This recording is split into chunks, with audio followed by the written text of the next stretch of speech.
On vous reçoit ce matin, car vous l'avez peut-être entendu dans le journal de 7 heures, certains médecins généralistes conventionnés pratiquent des dépassements d'honoraires. Ils réclament 10, 20, 30 euros de plus pour une consultation qui est aujourd'hui fixée, on le rappelle, à 25 euros. C'est une pratique normalement qui est très encadrée, ces dépassements d'honoraires, notamment pour des consultations qui demandent beaucoup de temps. Mais le faire systématiquement, c'est illégal. Vous les comprenez, ces médecins, Jérôme Marty ? Oui, je les comprends. D'abord, c'est une majorité de médecins qui fait ça depuis maintenant plusieurs semaines. Pourquoi ? Simplement, vous l'avez dit, parce que le tarif de base est à 25 euros. C'est plus des honoraires, c'est les déshonoraires. En euros constants, nous avons les mêmes tarifs qu'en 1995. Il n'y a pas eu d'augmentation depuis des dizaines d'années. Et donc, pour sauver leur cabinet, ils font ça, parce qu'on a besoin de médecins. Et donc, on ne peut pas accepter que les entreprises médicales coulent face à l'inflation, face aux charges qui explosent, parce que le gouvernement ne veut pas se donner les moyens de financer la médecine. Il va tout de même y avoir une augmentation du tarif de la consultation à l'automne, on va en reparler. Je voulais vous poser la question, est-ce que vous avez une idée précise du nombre de médecins qui pratiquent ces dépassements d'honoraires ? C'est difficile, mais ce qu'on sait, c'est que c'est plus de la moitié actuellement, que c'est fait de façon ponctuelle, systématique. Vous l'avez dit, c'est pas autorisé, mais par contre, on peut faire du dépassement pour exigence particulière.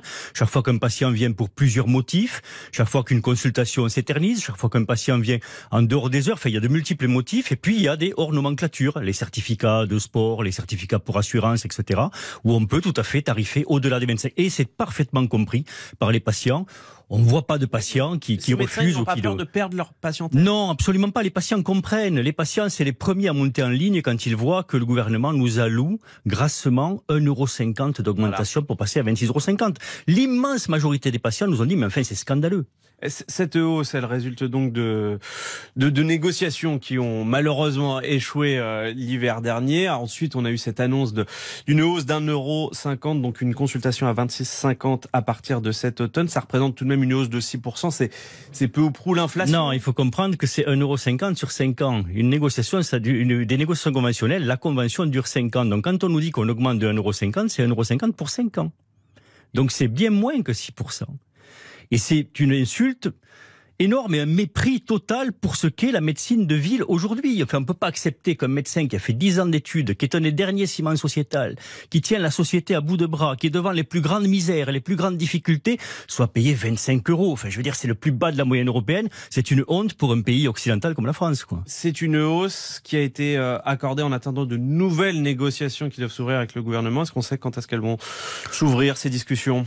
Écoutez, on ose espérer que ça va ouvrir dès début septembre. On nous parle de septembre ou octobre. Nous, on demande à ce que ça ouvre le plus tôt possible, parce qu'encore une fois, il faut sauver le soldat médecine de ville. Ce matin, vous nous dites, vous avez envie de retourner à la table des négociations ? Bien sûr qu'on a envie d'y retourner, et on met une pression énorme sur le gouvernement pour qu'il négocie, pour qu'on ait des vraies négociations, parce que les négociations précédentes ont été des non-négociations.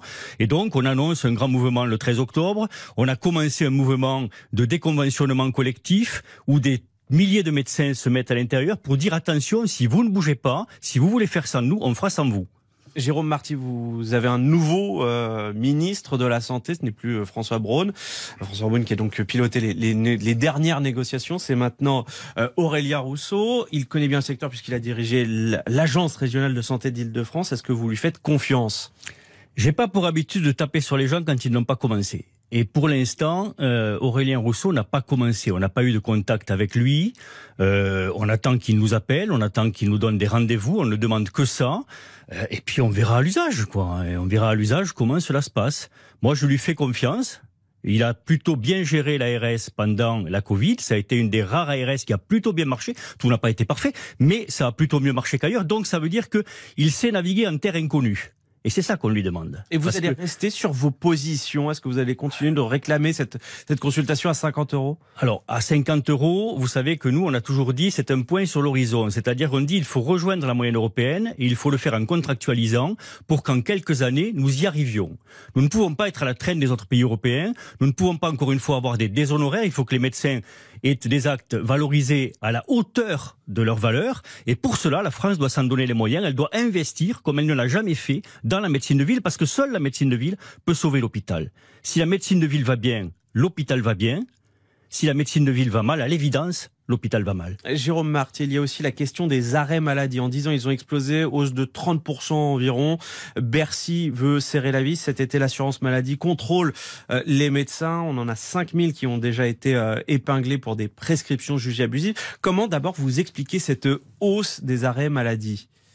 D'abord, il faut en faire le diagnostic et vous avez raison, et c'est extrêmement difficile. D'abord, il y a le fait sociétal, il y a une société qui vieillit, il y a plus de 30% de patients qui ont plus de 60 ans en 20 ans. Il y a, et le gouvernement s'en félicite, on va vers le plein emploi, donc si plus de gens travaillent, à l'évidence, il y a plus d'arrêts de travail. Il y a un certain fait sociétal avec, depuis la Covid, une relation au travail qui a changé. Vous le voyez, les jeunes veulent des CDD et plus des CDI. Nous avons une explosion des maladies chroniques. Enfin, il y a plein de faits qui font que les arrêts de travail augmentent. Et à la place de ça, plutôt qu'agir en médecin, on a un gouvernement qui agit, passez-moi le terme, en bourrin. C'est-à-dire qu'il dit, allez, on va cibler 15 000 médecins, sur les 15 000, on va envoyer les délégués d'assurance maladie à 5 000, et puis on va en pénaliser 1000. C'est-à-dire que les jeux sont déjà faits avant même l'enquête. Vous en pensez quoi, de ces contrôles ? Ça va faire pchit. Je vous l'annonce. Il n'y aura rien parce que ça ne résistera pas à l'étude des dossiers de chaque médecin. Les médecins, en immense majorité, agissent bien.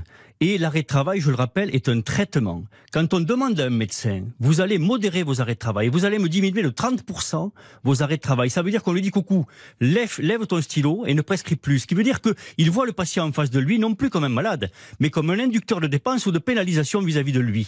Et à ce moment-là, ça veut dire que peut-être que vous, si vous allez voir votre médecin, il ne va pas vous donner cet arrêt de travail dont vous relevez, dont votre état relève, parce qu'il aura peur pour lui-même. C'est pas médical. Et l'ordre des médecins s'est élevé contre cela, et tous les syndicats également. Nous demandons aux médecins qui sont ciblés de demander ce qu'on appelle une MSAP, c'est-à-dire être mis en entente préalable, chaque acte étant vérifié par le médecin conseil, mais pas de mise sous objectif. Je rappelle que nous ne faisons pas d'arrêt de travail. Nous donnons des avis d'arrêt de travail. Et ensuite, le médecin conseil, l'assurance maladie, valide ou non. C'est-à-dire que quand la caisse dit il y a trop d'arrêts, elle dit je fais mal mon boulot. Jérôme Marty, je voulais aussi vous interroger sur le Covid, puisque le Covid est malheureusement toujours là, on l'aurait presque oublié. On a une reprise des cas, on a plus de consultations, le masque de retour par exemple à l'hôpital d'Arcachon, la faute à un nouveau sous-variant qu'on appelle Eris. Est-ce que vous êtes inquiet ? Alors d'abord, je suis pas étonné. Disons que le Covid a rattrapé le gouvernement. Ça fait maintenant des mois que le gouvernement a passé par pertes et profits le Covid en disant ça n'existe plus. On est en phase endémique, le virus est là, on aura des variants et d'autres variants, et donc on va faire face comme ça à des petites vagues ou des vagues plus importantes, et on doit les écraser en chaque fois que ça monte, en reprenant les gestes barrières, en particulier dans les établissements de soins, pour protéger les patients, pour protéger les fragiles et puis pour protéger les soignants. Est-ce qu'il faut recommencer à se tester, à se vacciner ? On recommence, nous, en tout cas, à faire tester nos patients chaque fois qu'on a un doute, et c'est pour ça que les tests augmentent. On n'a aucune visibilité. Vous savez qu'on devait tester les eaux usées, on ne le fait pas. On devait améliorer la qualité de l'air intérieur, on ne le fait pas. Donc il faut maintenant que les médecins agissent, et ils le font. Et puis, encore une fois, dans les secteurs de soins où les patients sont fragiles, on doit remettre le masque pour protéger les soignants de façon à ne pas les sortir du soin parce qu'on en a besoin, et pour protéger tous les patients les plus fragiles. Et sur le vaccin, une nouvelle dose ? Sur le vaccin, très probablement au moment de la campagne de la grippe, une nouvelle dose pour les patients les plus âgés, les patients les plus fragiles, afin de, encore une fois, là aussi les protéger. C'est de l'altruisme, vous savez, on se protège pour protéger l'autre. Merci Jérôme Marty.